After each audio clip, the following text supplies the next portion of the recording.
Working poverty. Working poverty worldwide has significantly declined in the past 25 years. Working poverty. Working poverty now. Let me see what's working poverty.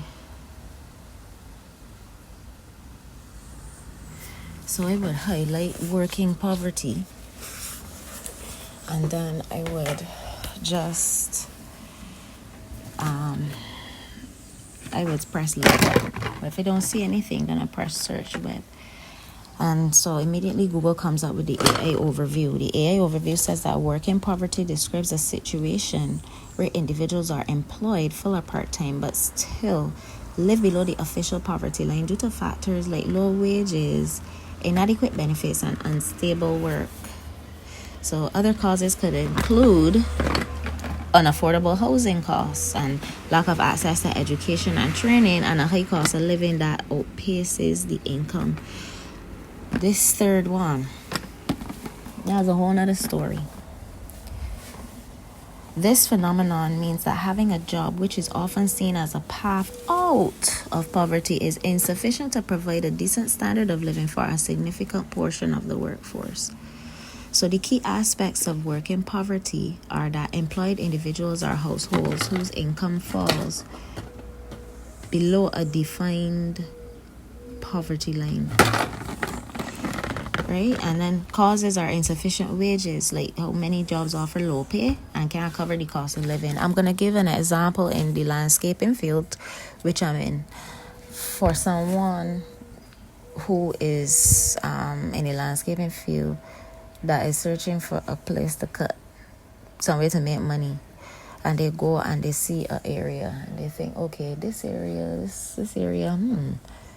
I could probably get a good little 100, 150 for this piece. When you go, the person is like, yeah, it's normally get cut for $30, and you're like, what? That's kind of low.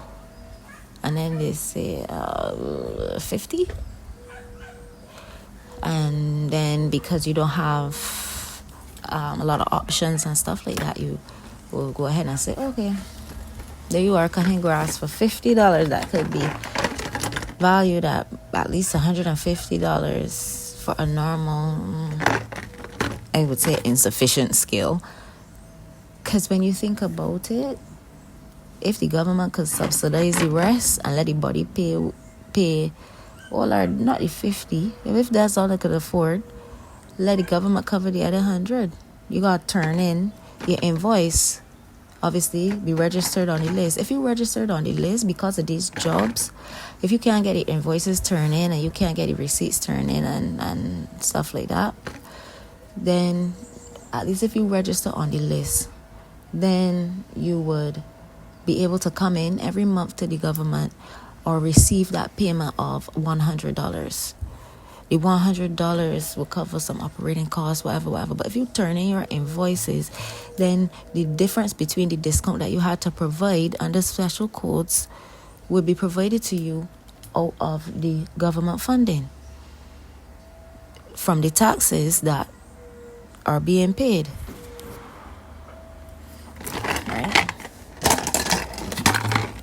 This is the reason why we are all paying taxes. So that's just one example of insufficient wages being a cause of working poverty. That landscaping example is one of many. Inadequate benefits means lack of health insurance, retirement benefits, and paid time off that can contribute to financial instability. So imagine, for another example, say that the person is employed, but they are a contract worker. And in this case, they just work probably for increments of about 30 days at a time. And what they do is they renew their contract, and probably they may be looking to see if they can have some kind of sustainability with whichever employer they're with. Because, of course, a person in a company that may offer those type of things but is coming in as a contract worker is not eligible for them. So probably after a timing of maybe 3 months, probationary period, perhaps 6, maybe even a year, then the person would hope that these contracts could lead to the benefits that perhaps it could lead to. I mean, and I say perhaps because although it is available there, it is for staff. The contracting are more short roles that persons go into, and they might not be thinking of keeping it long term or what have you. But as a company continue to renew it and renew it, then the person would want to go on long term, and but they are continuously without the health insurance, which that is a coverage where if illness occurs, persons can go to the doctor and be probably reimbursed or perhaps have some upfront costs covered. And not having health insurance for that employee working over a period of time, they may not be separately paying for their own health insurance. Persons who are contracting may or may not do that. So it is a matter too of educating all persons. I like the new NIS initiative that has recently come up, where they are self-employed persons are being focused upon. I think there's even a new kind of department or something like that for self-employed persons in particular. And of course, contractors, individual contractors, are going to fall under that category. So retirement benefits are something that they would want to contribute to individually, and if not educated about it, if not but educated by their family and their socialization about the benefits of planning for retirement, then an employer becomes the next teacher and the next advocate for planning that person's retirement, but not with a contracting person, not with freelancers like landscapers and other professionals that do various administrative tasks. The paid time off doesn't happen for these individuals either, because paid time off allows a self-employed person. I think NIS does have paid time off for some self-employed persons if it is like somebody who is having a baby, but they have to have been making contributions, right? They have to have been actively participating in contributing to the NIS scheme. And if persons don't know that or don't really understand that, then that means that they don't really contribute, and then they don't have paid time off when they have a baby, which is a financial expense out of this world. And then they don't have any pay or income for that time frame and the recovery and so on, and that leaves them unprotected. So again, this is a reason why Barbados would be a third world country. This is another reason why issues, problems, crime, mental health issues, societal issues, and that would be described as precarious employment, because that's unreliable income stream. Persons can be educated on, even if you have an unreliable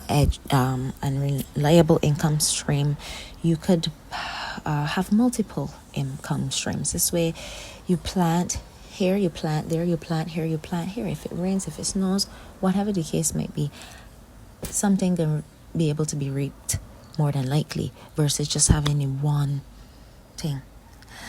And of course, education would curtail skill limitations, because of course, the lack of education and training restricts people to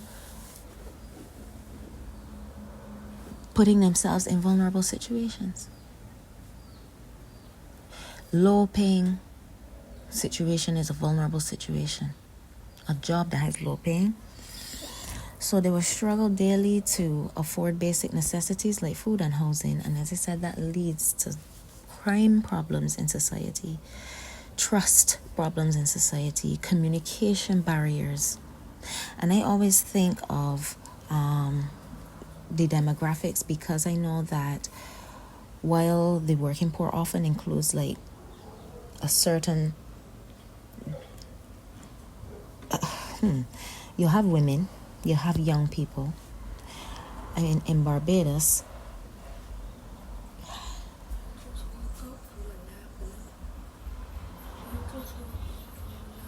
all right, see if you can get anything else. I'm in the middle of something extremely important, and I know that since you're not feeling well, it's good for you to rest. And so that's what you're going to need to go back and do, my dear. All right? All righty. Have a little water and rest to recover. You can look at your school books and start thinking about your return tomorrow. All right? Please go and rest. But that's what you can do if you feel energized.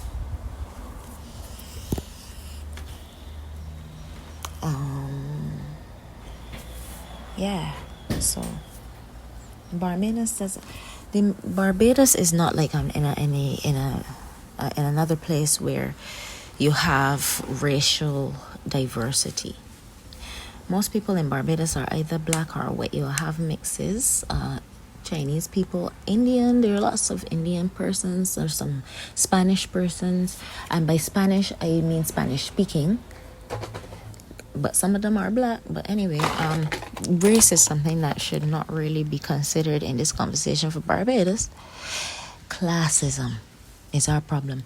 We have two things.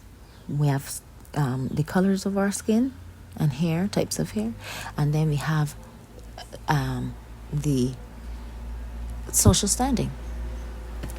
Now, in Barbados, most people are black. I mean, sorry. Most people are middle class. Barbados is largely middle class.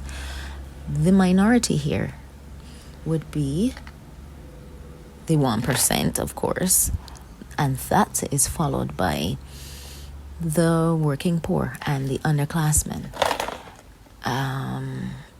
That is the minority, the large minority. We're going to focus on, like, if we were the only black people and the middle class was the white people. Not really, but the thing is, we don't have that racial divide as much here. You could do it by skin color, but not really, because my daughter would tell you, the standard of beauty here is confidence. But anyway, when it comes to middle class persons in Barbados and lower income families, there could be a divide in understanding. By that I mean, when they interact possibly in adulthood, say in teenage or early adulthood, or maybe mid-adulthood too, a person that is middle class and who grew up with their parents and grandparents having planned and organized and had schedules and so on, without crime, without the hindrance of without drama and pain and violence, without any violence and stuff like those things, because those are a constant for some and they never really occur for a rarity for others. So the people who are in the lower class do have occurrences where it's a rarity for them too, but in many cases it's a common theme in at least their surroundings or their close people that they know in their extended circles, families or neighbors, whatever. So when the socialization is so different, disorganization, when shown in the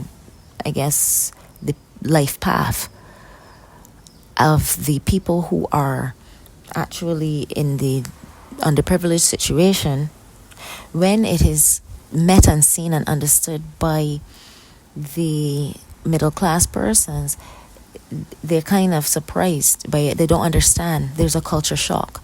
They do not understand why they don't have these documents, why they don't have this thing ready, why they run out of gas, how they could allow their car to run out of gas. They don't understand how they could not have their rent paid, or how they didn't budget for the unexpected. They really don't get it. They don't think that these things should happen because of a type of common sense that they are able to operate in thanks to their parents and their socialization, that somehow is eluding these other people, because that's why they are the way they are. When they see paupers on the street, they do not, this type of person does not give to a vagrant, power, whatever. They do not want to put their hard-earned money into the hands of someone who's going to go and use it to further destroy themselves and our beautiful society. So in an act of solidarity with all things good, they refuse to share with the beggar. They just side-eye at school. Perhaps they side-eye and talk about how the person looks, smells, or whatever their parents are driving, or what kind of backpack they have, because they feel like it is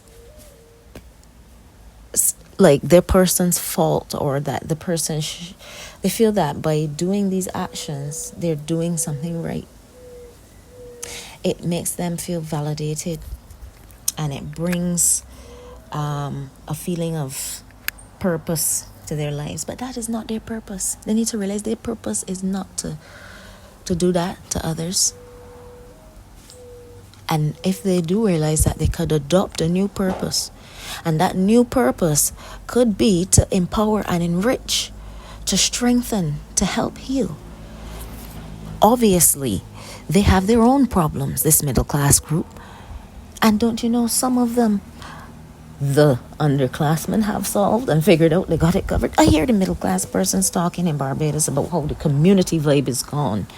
They keep saying that people used to be able to have their doors unlocked, leave the doors open, that children used to play in the streets. They keep saying that it used to be safe at night to walk around in the middle of the morning, and it used to this and that. And they are the ones who have gone into their homes and locked their doors and refuse to let their children play with the other children who are poor, or whatever, who the parents, they don't, right? They are the ones who do not know what it is like to have a neighbor correct their children, feed their children, help them, drop their child, or do anything for each other because of their selfishness.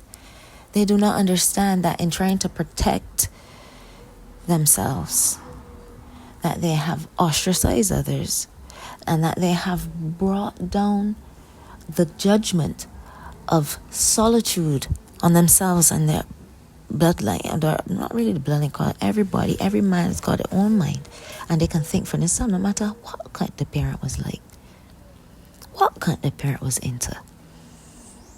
And same vice versa, no matter how smart or wonderful the person is, who knows if the children come out a jackass, right? The Bible will tell you that. And King Solomon, whom the Lord blessed. And I love First Kings, because there is where I find another world just for me. And it doesn't have to be right there just to find that place. But if you're looking, look there. If you can't find it, check that. First Kings, I think it is chapter 3, verse 5 to 15. That is where God is talking back to Solomon. I just think of the Queen of Sheba. I just think of Barbados in this time. So, the ethnic minority, women and young people as well. And, you know, the women are having sons. So those boys are fatherless sometimes, many times, oftentimes. And sometimes they're single fathers whom you judge right there in the ghetto projects. But the projects work in a project of itself, tired of being like a spectacle in the middle of some kind of arena where the middle class is watching, only watching, right? The lower classmen are saying, no, you're not gonna watch me be devoured for your entertainment. Not now when I got the internet. Not now when they got the World Wide Web. I ain't got it, but I got it there by block guy Wi-Fi. On the whole street. They're gonna say, I am no longer gonna sit here and be ravished for you. I got something to say. I got brain, I smart too, just like the slaves that had to rise up and say, you think I'm a monkey? You think I'm some kind of dirt animal dog trash? Yet you got me working, doing all this thing for you, and look how great you are. And look at what you treat me. So they start with crop over. Cause guess what? I could get something apart from what you got. Make no mistake, it's built on what we built together. So you gotta address working poverty, because you cannot address crime without addressing it. You treat people like they are in an arena and you are the audience, the middle class. The people, the slaves, the animals, the entertainment.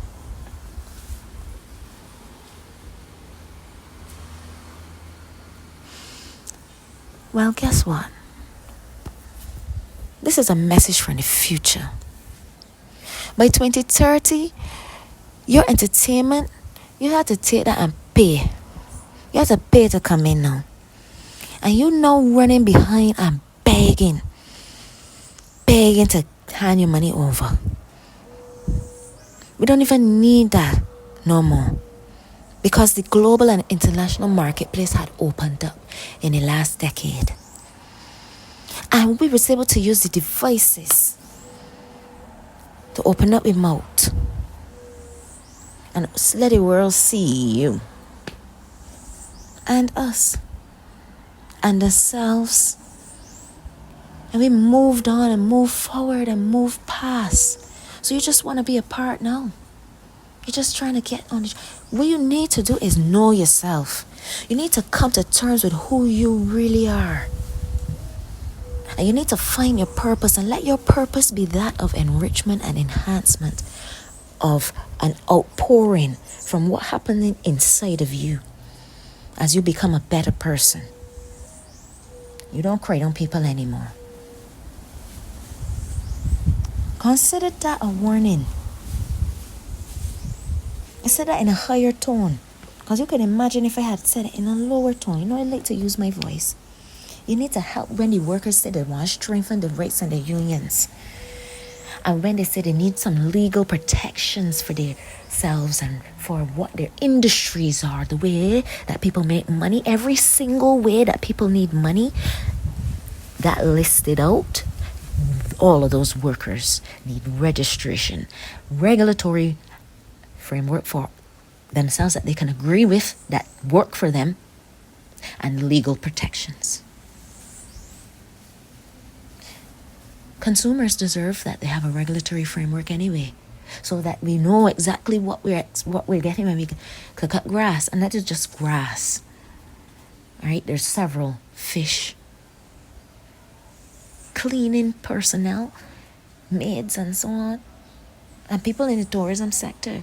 They got something, but what about the cleaners, the chef, cooks, and the vendors? Oh Lord, they got something, yeah. They got some things. They got everything though. When people raise up and say, "Hey, let me protect this area," hey, this is another thing on the squelch, because what? that ain't important to you, accept that everything not about you, and let the people do what they got to do. Don't stop them, and help the ones you can help in the way you can help.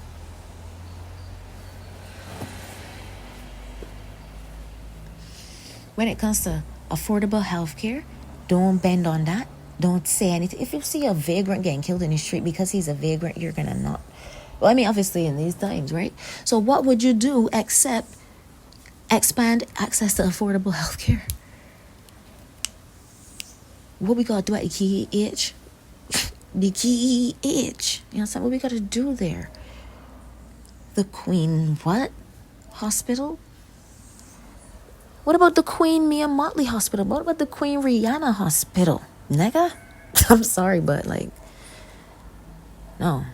Queen Elizabeth Hospital is okay for then. And if somebody says come and change the name, wait, then squelch them. You focus on something else. Let the other people who think that they should change the name go deal with that. You keep your mouth shut. Unless you feel strongly in the other direction, then argue that point constructively. And we'll come to a resolution.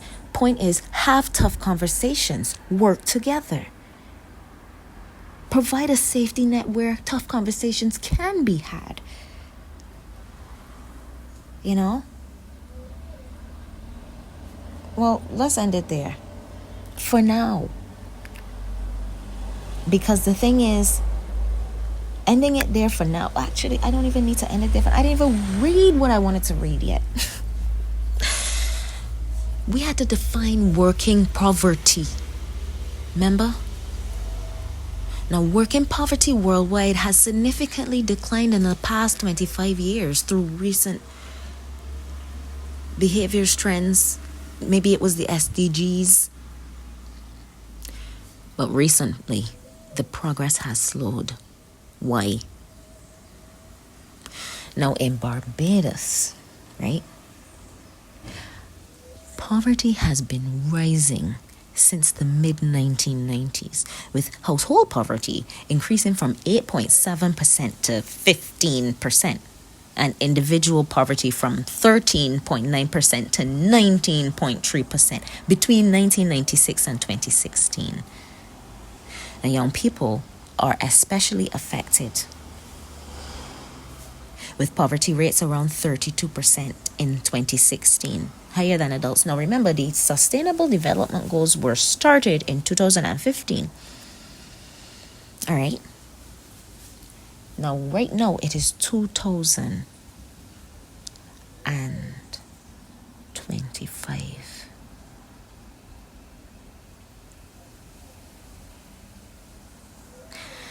Now, could Barbados, right? And the bad mentality that Barbados got when it comes to treating each other stinky skin. Some things, right? No, not everything. Could that be bleeding into the world? Not that it's only Barbados. I'm here. I'm talking about Barbados, right? In the world, Barbados is one of the places like Barbados. Places like Barbados are the places where the only place, like everywhere else, the unemployment and stuff is going down, but in Barbados, the working poverty and the poverty in general for individuals and families is going up. Still, not that this is from 2016 and now since we doing the Sustainable Development Goals, everything. No, the middle class is keeping whatever it is for themselves in places like Barbados. Okay? They're not on board altogether. Because if you have a lower income class that being the minority, it's not as though it's the lower income, it's the majority, so we in Haiti or something. Right? We here in Barbados. You could have done that problem. It's like cleaning the house and left in the bathroom nasty.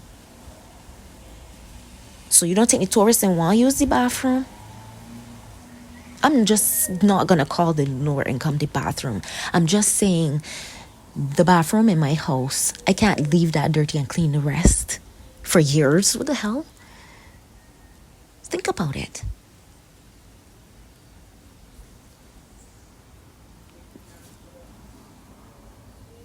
So despite Barbados being classified as a high-income country, the socio-economic inequalities persist.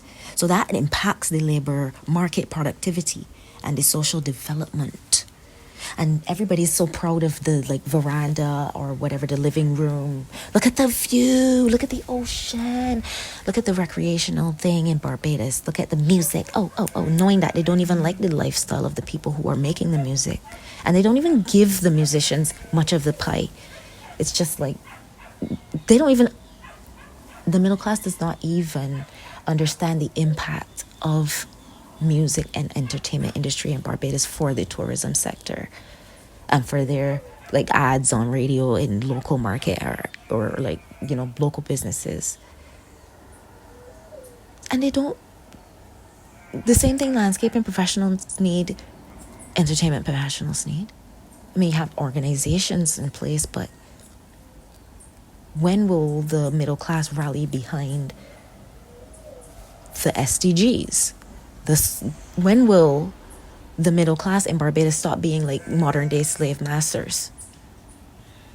There's always going to be somebody that you could be older than or somehow on top of leading. So how do you treat to that? Why is it always disdain and like fed upness and like, this is a small place. So if we really want to get it together, let's start inside. What is inside will bleed out. Tourists will see the change. All right? Young people are especially affected with poverty rates around 32% in 2016, higher than adults. And you know why? Because a lot of the young people come from poor income. Because the poor income is known to populate more than the higher or whatever. For whatever reasons, which that's another conversation. Well, guess what? Sometimes they don't have fathers there. Sometimes those boys gotta grow their own selves up, and it's just the single mothers. Those are the ones that ain't got the proper jobs, the single mother. But if they could support their families properly, young people wouldn't be. So that is why it is good to try to not have a glass ceiling for women too. In any arena, because women are the ones who have babies and children. Women have boys sometimes. Like, what the hell?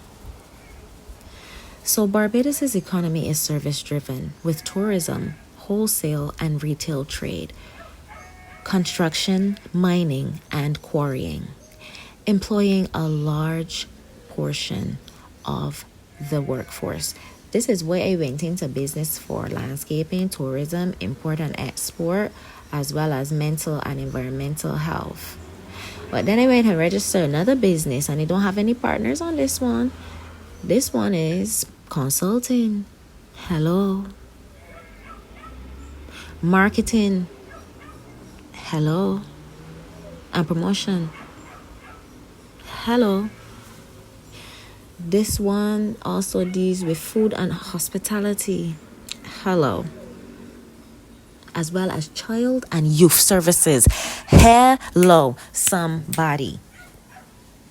But tourism is the second largest employer. 13% of labor and wholesale and retail trade is the largest. Tourism is the second largest employer, and wholesale and retail trade is the largest employer overall. And of women. So construction, mining, and quarrying are the largest employers of men. Look, landscaping in India. Anyhow, it need to be, because let me tell you something, I got bare bush around here. And if you want your place to look nice, you gotta clean it up.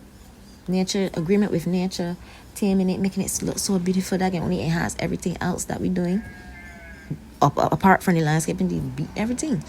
So landscaping can start to get pushed, and if the landscaping professionals do not have what they need to protect them, if the public can start demanding proper work and this thing, we got to be able to demand proper pay. We can't think it, right? So, but anyhow, that's neither here nor there, because I see that they enlisted, which means that a lot of men and women aren't landscaping. That's not really going on. That mean, oh yeah, because Barbados full of bush. That mean people not doing it. That mean it's not really going on. So the few that you see, that's all that they really got. Maybe. How much grass cutting and work I think really going on around here? Anyhow, it says agriculture and manufacturing have declined. That the vendors and the vendors, and I guess the landscapers maybe. With manufacturing practically damaged by regional trade competitions and economic shifts, landscaping professionals help the manufacturers with the herbal remedies and stuff like that. With the herbal remedies, with the drinks, with the teas, with the power supplements, with the tablets, with the oils.